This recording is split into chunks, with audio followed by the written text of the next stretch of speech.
Kabila ndenge na minito ndenge naza koyebisa bino akima mboka abima na ye azaka susu awate atika ta trace moko te abima na kobata ma puisque guerre eza kosala makuna celui qui est derrière beza ko na ngai. Cette sortie médiatique d'Augustin Kabouya, secrétaire général et président de l'UDPS, le 30 mars 2024 au quartier général du parti, lui a coûté le lynchage médiatique et des critiques sévères, même par ceux de sa famille politique. Et pourtant, l'avenir semble lui donner raison, avec la dernière tribune de l'ancien chef de l'État de la RDC, publiée par The Sunday Times, l'un des principaux journaux sud-africains. Pour le chef du parti au pouvoir, le prédécesseur de Félix Tshisekedi a raté l'occasion de cette ère. C'est une sortie médiatique ratée, puisque Kabila, quand nous regardons dans les tableaux son parcours, la manière dont il a géré le pays, je ne pense pas que c'est quelqu'un qui est mieux placé pour parler. Et je suis désolé, il n'a pas eu de bons conseillers pour qu'il puisse se taire. Une tribune de Joseph Kabila qui ne laisse pas de suspense quant à son appartenance au groupe terroriste du M23 AFC. Les masques sont tombés. Augustin Kabouya s'en félicite. Tout de même, il regrette d'avoir été mal compris par une certaine opinion dans son pays. Moi, je parlais en fonction de ce que j'ai détenu comme information. Et j'étais allé plus loin pour dire que Kabila est sorti sans toutefois être identifié par les services d'immigration. C'était des attaques, des lynchages médiatiques, des attaques dans les réseaux sociaux. C'était une occasion d'en finir avec Kabouya. Mais aujourd'hui, nous sommes rattrapés. J'avais dit clairement que c'est Kabila qui est derrière Corneille Nangaa. Et c'est Kagame qui est derrière Kabila. C'est un bloc, un réseau. Personne n'en va écrire. Et vous avez vu à cette époque-là, les proches de Kabila rentrer dans les comptes Facebook de certaines personnes. Vous allez voir, il y avait la haine, la méchanceté.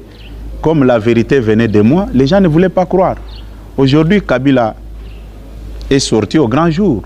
Les masques sont tombés. Et ce qui est plus grave, les chefs de l'État, son Excellence Félix-Antoine Tshisekedi, les premiers Congolais à être informés de la situation de notre pays, quand il a parlé encore sur le même problème, personne n'a voulu comprendre.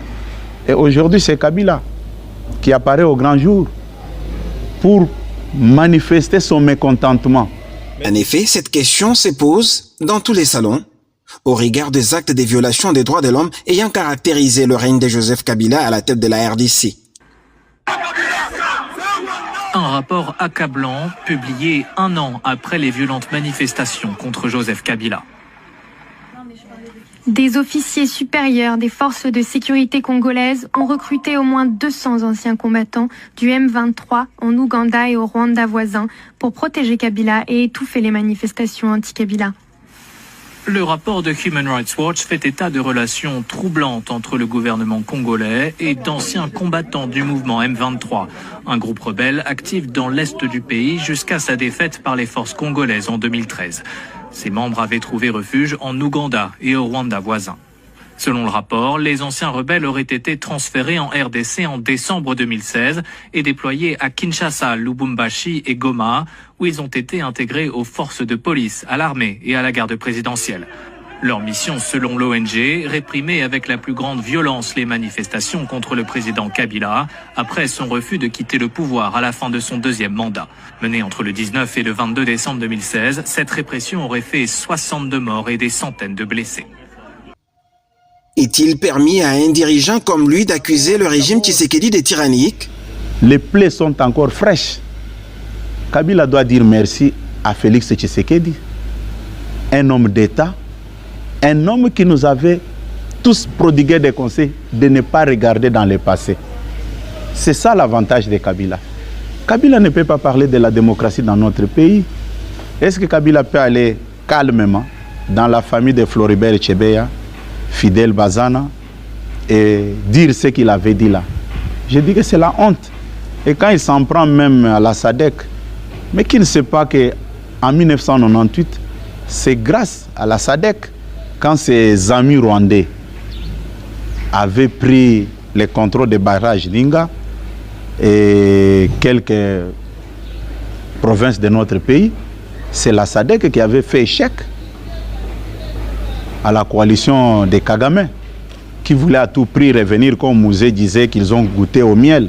Kabila a recruté les M23, a amené les M23 ici pour réprimer les manifestants. Tout le monde le sait. C'est le régime Kabila qui nous a appris les langages des entreprises Canard Boité. C'est le régime Kabila. Aujourd'hui, Kabila est conscient. Moi, je le comprends. Pourquoi il est retourné à la voie des armes? Il est retourné dans cette vieille méthode déjà dépassée de recourir à la violence pour accéder au pouvoir, puisqu'il sait très bien que s'il y a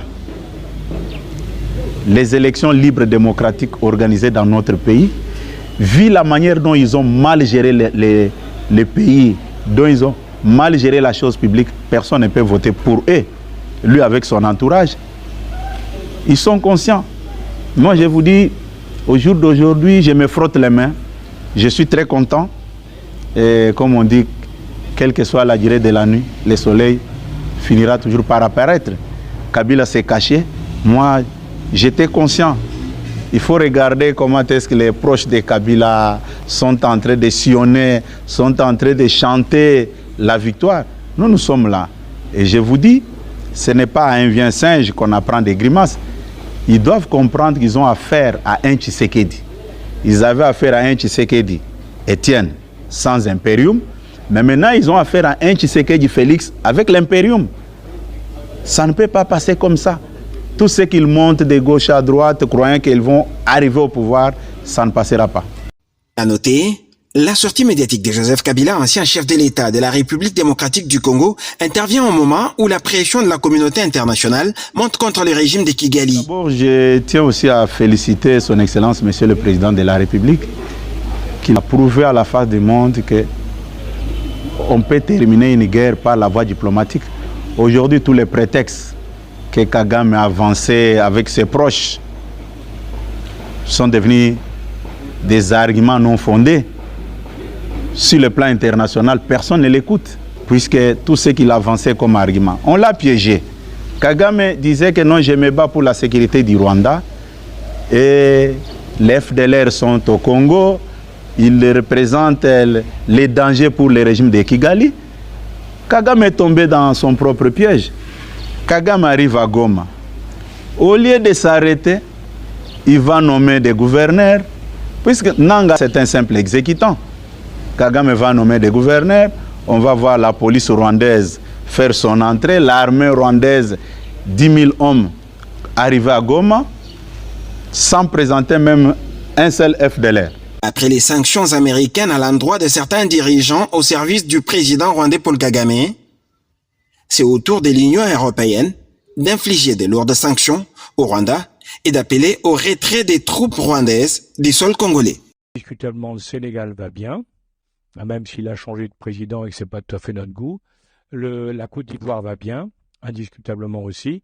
Et il y en a un qui se prépare à devenir une très grande puissance africaine, c'est la République démocratique du Congo, du président Tshisekedi, qui essaie de régler son problème avec le Rwanda, puisque comme vous avez pu le voir, je pense, le Rwanda occupe et pille, il n'y a pas d'autre terme, la République démocratique du Congo depuis le départ de Mobutu, donc Kabila père puis Kabila fils, suite à un accord qui avait été passé à l'époque, il faut le savoir.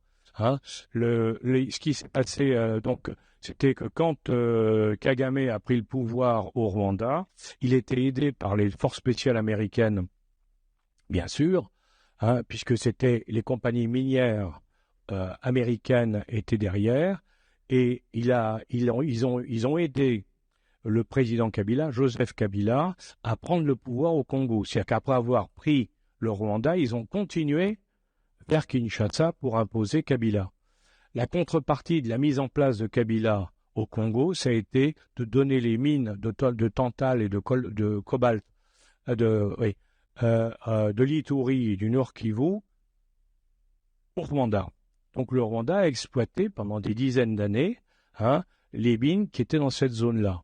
Et maintenant, évidemment, les Congolais disent ça suffit. Maintenant, on veut récupérer ces mines Il n'y a aucune raison que le Rwanda exploite des mines en nous pillant sur le territoire national.